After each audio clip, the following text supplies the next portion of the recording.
welcome today. First, before we jump into our webinar, I need to share a brief disclaimer with you from our speakers. The views and opinions expressed during this presentation are of the speaker's own and do not necessarily reflect the official policy or position of their employers. They are also provided as a guide only, and please consult with your vendors, your service providers, and your security SMEs to see what can best benefit your cybersecurity needs. Thank you. Let's jump right into our webinar. Hello, and welcome to Cybersecurity Fundamentals to Overcoming Weak Passwords with MFA. We're glad you're here today. I'm your host, Donna Perkins, and I have a few quick housekeeping things to get started. Our moderator today is Tim Tang of Hughes Network Systems. Here's our agenda for the day. We'll do a little bit of housekeeping, talk about Conexxus, show our presenters, and then go right into our presentation.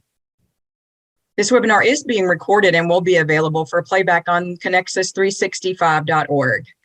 You can ask questions via the webinar interface. On the right-hand side of your screen, there's a little bar that says questions. If you'll just type your questions in there, and if you can, get them in early so that we can get them to our speakers. Also, please don't ask any vendor-specific questions. Some of our webinars can be used for PCI continuing education credits. Please contact 365 at Conexxus.org if you need to find out about credits for an event. Here's our disclaimer. Conexxus does not endorse any products or services that may be described or mentioned in this webinar. The views and opinions expressed by the speakers are solely those of the speakers and not of Conexxus. Thank you to our 2022 Diamond sponsors. We are very grateful to our sponsors and all of their support. Conexxus is an independent, nonprofit, member-driven technology organization that sets standards in data exchange, security, mobile commerce, point-of-sale back office, and more. We provide vision and identify emerging tech trends, and we advocate for our industry at a technical level, where we have a seat at the table where standards and policies are being set so that changes don't negatively affect your business. And you can always find us. You can find us at Conexxus365.org. You can find us at Conexxus.org. You can also find us on LinkedIn.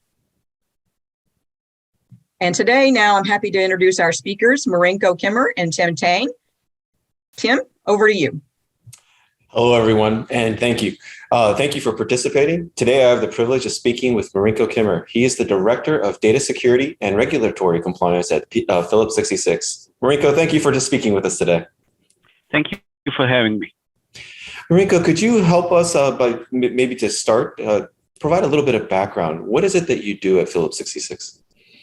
So I'm a security practitioner at Phillips 66, currently focused on payment system security.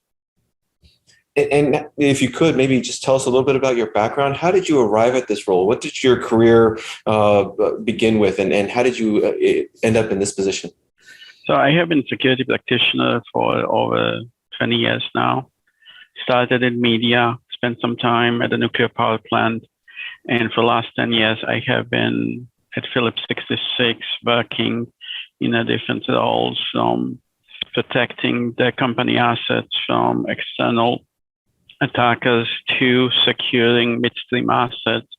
And now in my current role, I focus on the cybersecurity that could impact payment systems and the security of the stores. Excellent, excellent. And that's exactly what we want to speak with today. Could we have the next slide, Donna? When we think about cybersecurity in the C-store industry, it's very quick to talk about the skimmers that might be introduced into the forecourt, into the dispensers, or we may be talking about, in many cases, the site controllers or even the back office machines. But when we think about the digital transformation of the C-store industries and the use of technology to enhance the customer experience and the employee engaging with employees, there are many, many other kind of points of potential vectors of liability in the C-store as it relates to cybersecurity. Marinko, can you talk us through what are some of these other points that we need to be thinking about? So as we are moving towards digitally transforming our C-stores, we are introducing new technologies into that space. IoT, 5G devices, more interactive media displays, finding new ways to engage with the customers, moving our data to the cloud and data warehouses, remotely accessing our daily reports. So the ability of us to do business with digital transformation is increasing, but so do the risk associated with these new activities. When we think about cybersecurity in the C-store, it starts with the fundamentals, right? The most common vectors are actually the employees. And so one of the basic things that still needs to happen is we need to train employees in terms of how to think through the basics in terms of, taking care of not clicking, not introducing malware into the organizations. But when we think about all these other technologies that are involved in the C-stores, what are some of the best practices? How should we be thinking about how to protect ourselves? You already mentioned it. We need to go back to the basics. And those include training the employees on properly handling the data, changing, when you install a new piece of equipment or a new software at your store, don't use the default factory configuration. At least change the default passwords. Keep up your antivirus software running and up to date. Maintain your systems patched to the current level. And when we say your systems, this also includes the cameras and IoT devices, as it does your back office systems, because these ancillary devices that provide not necessarily digital support to your store could be the vectors that the nefarious actors use to gain access to your store or store systems. Marinko, cybersecurity is an intimidating topic for many business executives. Could you provide maybe just kind of a basic framework for how to think about it? What does a typical template look like in terms of how do you protect your business from all the attackers that would want to abuse us? So the fundamental control, like we always go back to defense in depth, right? Build a castle, build a moat around the castle, grow alligators or crocodiles in the moat, put the barriers between the external world and your systems that will make the attacker want to go somewhere else. But the effort of breaching those controls, it's not as easy. And I know I'm talking here in really, really high terms, but when that translates into what you do at your store, it could be as simple as don't connect your back office systems directly to the internet, or maintain a segmentation between your point of sale system, back office systems, and digital signage, so that if one of these components gets compromised, it is only it that is affected by the cybersecurity incident. What we see often is video surveillance or tanks being connected directly, automating gauging systems being connected directly to the internet. That makes it really convenient to be able to see what's happening at your store, or the levels of the product in the tanks. But that also enables the nefarious actors to surveil your store or competitor to maintain visibility into how much products you have in your tanks. So it is important that you do the basics. Don't maintain the separation between the internet and your store assets, and segment the systems from each other within the store as technically feasible.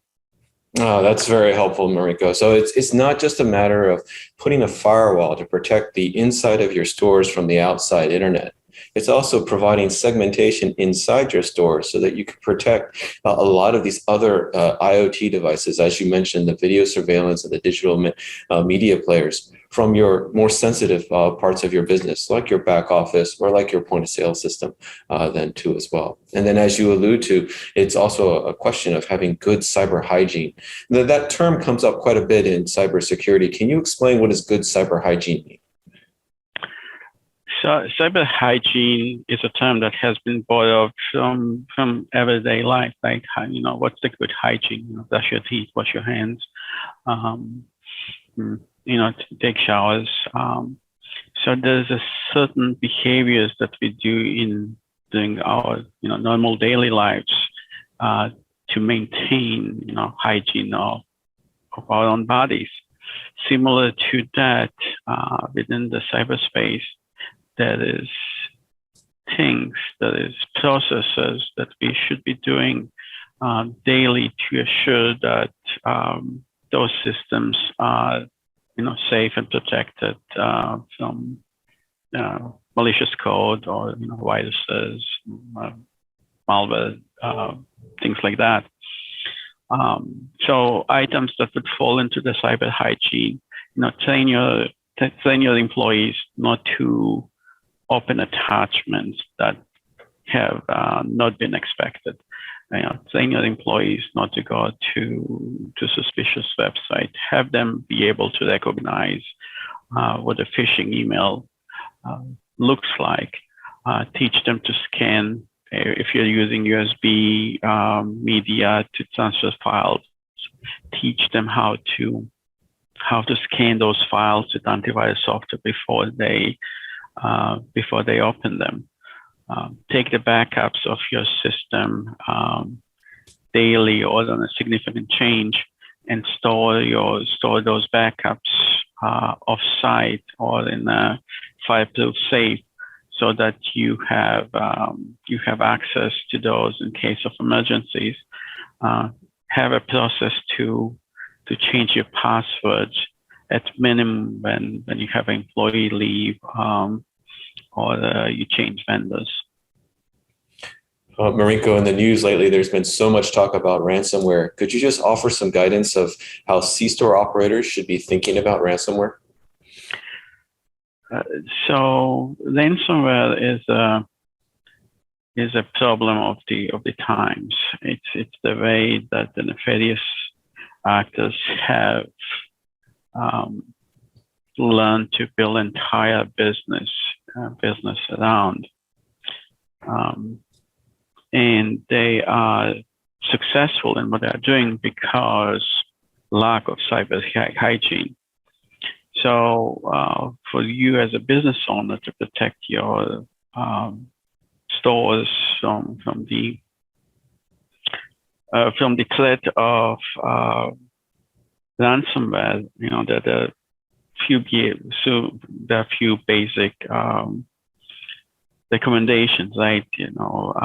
Maintain your systems up to date, maintain the segmentation from your systems,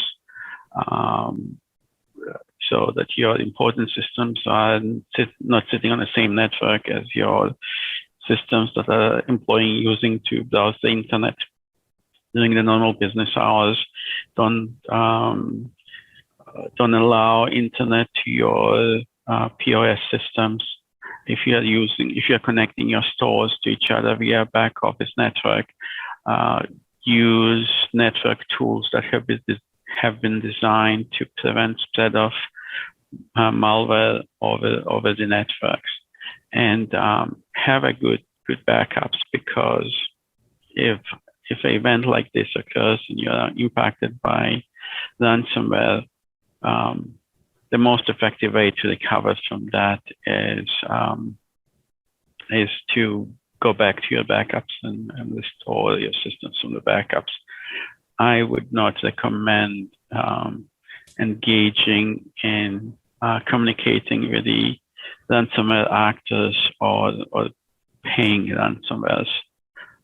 This could encourage this behavior to continue. And in some legal jurisdictions, it might be even against the law. Thank you for that, Marinko. When we think about cybersecurity, it's a complicated topic. It has all these dimensions, but a lot of the things that you just alluded to are some really basic fundamentals of a good place to get started. If we were to sit there and say that, you could get started by a couple of simple things, like training your employees not to open up attachments and not to click on links on business systems, and then simply keeping your software up to date, because so many of those attacks leverage well-known and well-opened vulnerabilities that have already been patched, and their ability to attack your systems is just because of the use of outdated software. Let's go ahead and move on then. Donna, could I have the next slide? When we think about good cyber hygiene, and Marinko kind of laid out for us a good framework, right? A good structure of saying you need to have a firewall. You need some protection from your in-store assets from the open internet. And then you need, inside that firewall, you need to set up good segmentation to protect your sensitive assets from your other third-party IoT type devices and the like. But when we think about another common challenge here is the use of passwords, not only weak passwords that are easy to guess or even default passwords being used, as Marinko alluded to earlier, but even the reuse of passwords. One of the big challenges with passwords is that there's too many of them. We have a typical person has 100, maybe in many cases 200 some passwords to remember, and it's just simply too complicated. And so what do we do as people? We do the natural human thing. We use the same one over and over and over again. And we know we shouldn't, but studies have shown that so many of us actually do. And that becomes a kind of a meaningful problem in ways that you may not expect. Donna, could I have the next slide, please? When we think about passwords, we not only want complex ones, not weak ones that are easy or default ones to be using, but we want different ones, unique ones across all of our systems. It's a common problem is that when we use the same password across everywhere, well, we are in such a digitally entrenched society, all the different aspects of the accounts that we may be accessing are not equally sensitive to us. We may have newspaper, garbage recycling, or magazine subscription accounts that we don't really care about. And yet if we use that same password for those magazine subscriptions, as we use for the sensitive accounts that we do care about, like our banking accounts, our healthcare accounts. Now, when a magazine subscription business is compromised and those credentials are leaked into the open, the bad actors now have not only access to your magazine subscriptions, they have access to your bank account now and to your healthcare account too as well. So it's the problem of password reuse is that you're exposing every system, every aspect, every account in your life to everyone that uses those same passwords. And once a password has been exposed and compromised, it's very easy now for a bad actor to simply apply those credentials over and over and over again to all your different systems and to all your other aspects, and to get into the more sensitive areas, the more financially impacting, or even from an identity perspective, areas too as well. So the challenge here is, and going back to good cyber hygiene says you use sufficiently complex passwords, and you don't reuse the same password over and over again. Now we realize that this is kind of difficult, and it's in many cases insufficient. So Marinko, could you help us understand, given the challenges with trying to remember passwords and using unique passwords for each account, what should we be doing? How do we solve this problem? So the problem with the password has been with us forever. If the password is simple, we'll remember it, but that makes it guessable. If password is complex, we'll write it down and make it insecure. So to solve this problem, a system that depends on multiple factors has been designed. We like to call it multi-factor authentication or two-factor authentication. And it works based on the fact that each individual to authenticate would have to present at least two pieces of evidence to to positively confirm identity of the individual that's trying to authenticate. These elements could fall into the category of something we know, something we have, or something we are. For an MFA to be functional, it always has to have two of these elements I got lost again. So MFA combines two and more factors to positively identify individuals. And those could be something you have, or something you know, or something you are. Next slide, please.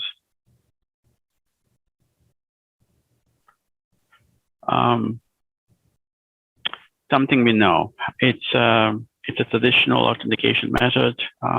Normally could consist of a password, a puzzle, a pattern, or a picture, or a pin. It's really something that that is stored in our minds. But the challenge, as previously stated, the good passwords are hard to remember. They can get, you can forget them, or they can get stolen. If the password is complex enough, we are going to write them down, or they're going to be guessable. Today we have high performance systems that rely on graphics cards that can guess millions of passwords in fraction of the seconds. So, while passwords have their purpose, they are not anymore considered as a good way to secure access to systems, especially the ones that are mission critical for the business to function. Next slide, please. Something you have, or something we have, this can be a physical device. It's generally referred as a token, and often it resembles the credit card or the card key with the LCD display on it. These tokens produce one-time codes that are time sensitive that we can use to authenticate into our applications. The additional in addition to tokens, we also have certificates. Certificates are a piece of codes that can be loaded on smart cards that are used to authenticate into the systems. We generally don't see smart cards often used outside of enterprise environments that require a high level of security. You also might be familiar with one-time codes that you might be getting from your application service providers or the mobile apps that you have installed on your phone. These applications also are considered token providers, and they are generally as secure as physical tokens. In addition to tokens and certificates, we also use SMS messages and QR codes to deliver one-time passwords. If a high level of security is required, the general recommendation is not to use the later two, but for most of the consumer level access, and it's generally good enough. Next slide, please. Something we have, and you might be familiar with this. Your mobile phone might be supporting your fingerprint or face ID. Other phones, more complex phones that either scan pulse, palm scan, voice blend. When you're looking at, if you're considering biometrics, as one way of authenticating you into your system. You should ask your vendor to provide you with the data on how easy it is to bypass the biometrics, and how hard it is to use it.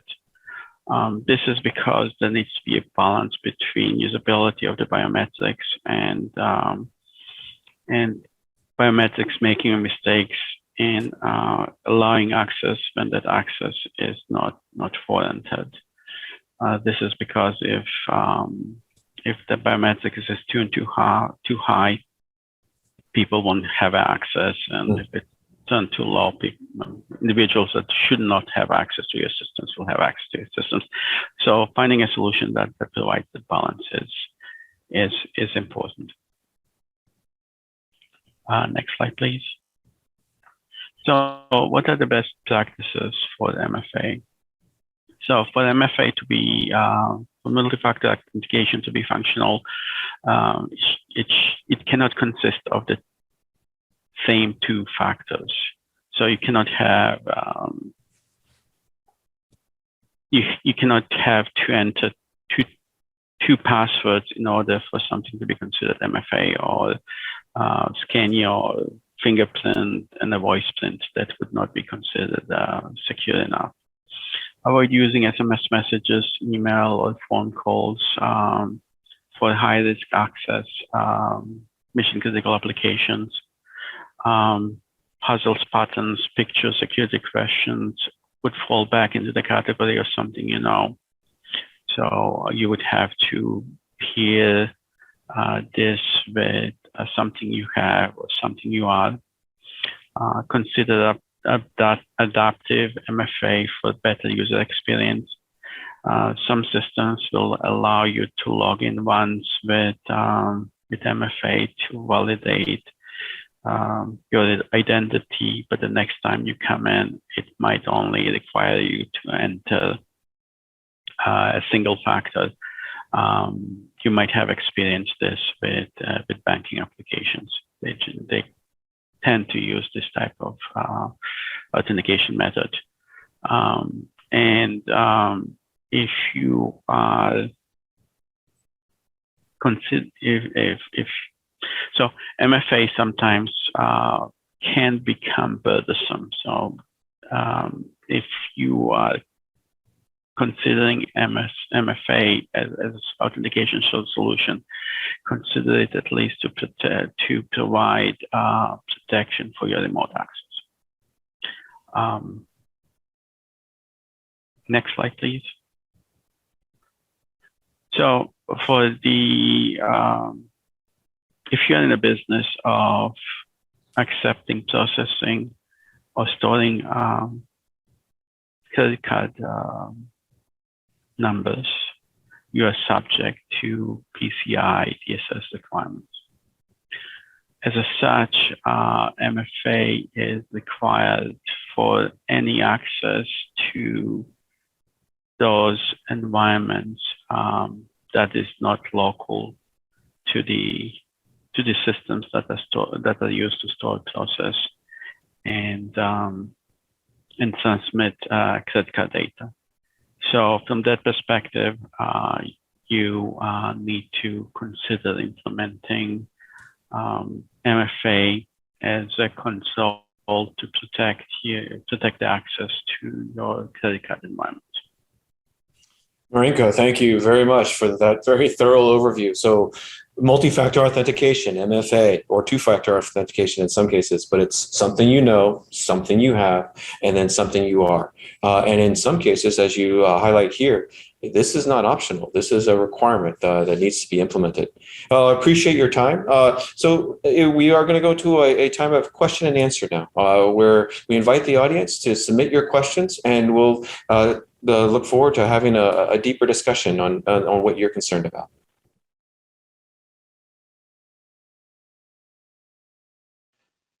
Marinko, many thanks again for sharing your insights. Well, we have a lot of questions here. The first one is, I only have 2 stores. What kind of cybersecurity threat do I really have? Why would anybody pay attention to me? Can you speak to the cybersecurity threat for a small operator? So, as a business owner, obviously you are in a business trying to make money, and cybersecurity incident at a store could impact you as it can impact big operators, right? There's a remediation cost to any incident that happens, right? So, and arguably cost of responding to 2 stores might be higher than cost to responding to most stores. There's a reputation risk that is associated with any cyber incident. Loss of confidence of your customers and consumers, right? And maybe they'll go to another store instead of stopping at your store. Loss that also could result in loss of business and higher fees, and just it's hard to argue against doing the basics to protect your environments from impacts such as these. Oh, I appreciate that. I mean, we often forget that in the event of a cybersecurity breach, immediately there's a whole forensics process that needs to take place, and that incurs tens of thousands of dollars in potential costs. And I think what a lot of operators also fail to realize is, to attack a business is a relatively minor amount of effort on behalf of the bad actors. A lot of it is automated. It's probably less than a few minutes to infest and engage into a small business operator's efforts, and the reward is $10, $20, $50,000 in a ransom. So when we think about the level of effort on the behalf of the attackers, even the small operators are very attractive. And as the bigger operators start to harden their systems, the attackers really have nowhere else to go but to the medium size and the smaller size of the parts of the market. We have another question here saying, as an operator, if all I have is a generic internet connection, how do I get started on my cybersecurity journey? What should I put on top of that to protect myself and protect my business? So, good question. I would start by selecting a security framework, right? One has to have a guide or something that can be used to measure oneself against. So, and there's a number of frameworks that have been released. Some are commercial, some are open source. Good source of the frameworks is NIST Institute or the DHS CISA organizations.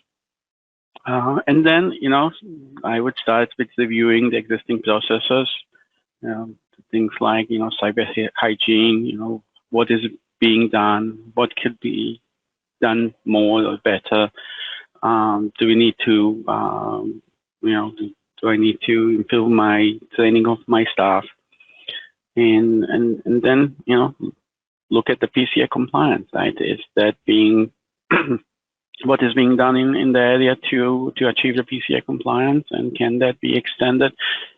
Is the work related to the PCI compliance limited only to systems that hold, store, or process critical data, or also include the systems that are ancillary to those, and could those processes be extended to rest of the environment, rest of the store if they are not already, collaborate with your partners, vendors, talk to your managed service providers. They can provide great insights into what works and what doesn't work, and what their expectations are in reference to reacting to cyber incidents. Oh, that's a very good advice. I mean, it's important for small and medium businesses to understand that this is a very well-known and well-understood problem. And so there are a lot of resources for you to pull upon, such as the frameworks that Marinko has alluded to. And engage, you don't have to do this by yourself. Engage with your vendors. They have templated solutions that they can provide to you to give you some guidance. We have another question here about how may an operator test the the validity or the strength of their current cybersecurity system setup? So there are numbers of ways to do it. Some elect to do it in-house if they have IT staff or knowledgeable staff, but others leverage the third-party service providers that are focused on scanning for vulnerabilities and providing guidance on how to remediate anything that was found that could create impact or weaknesses within the cybersecurity posture of a particular organization. And to perform this work, it's really not a significant challenge. It can be set up.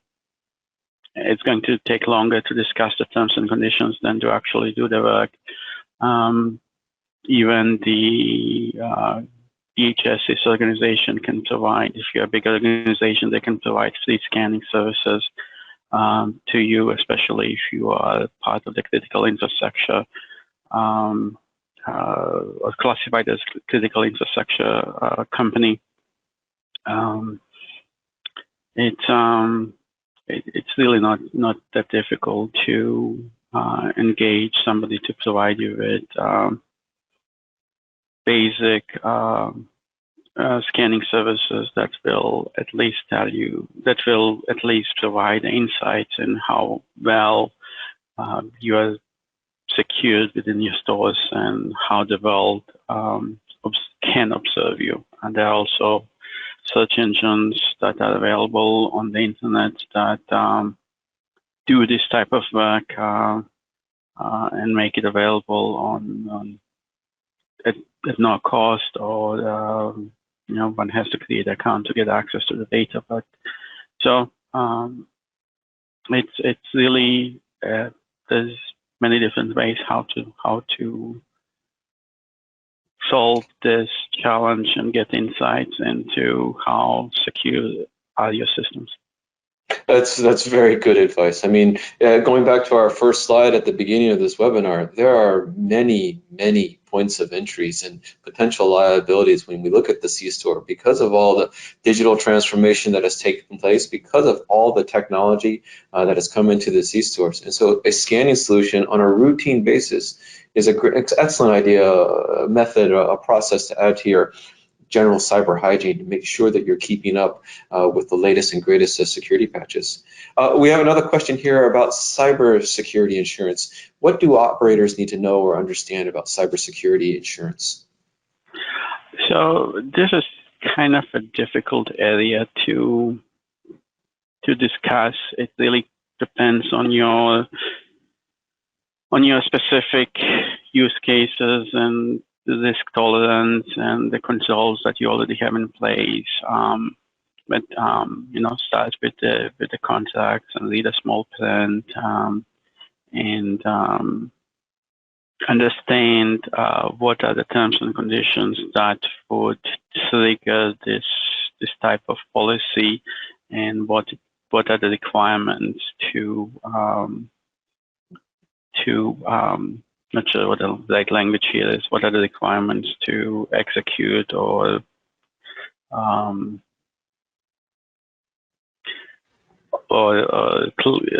a claim on the policy?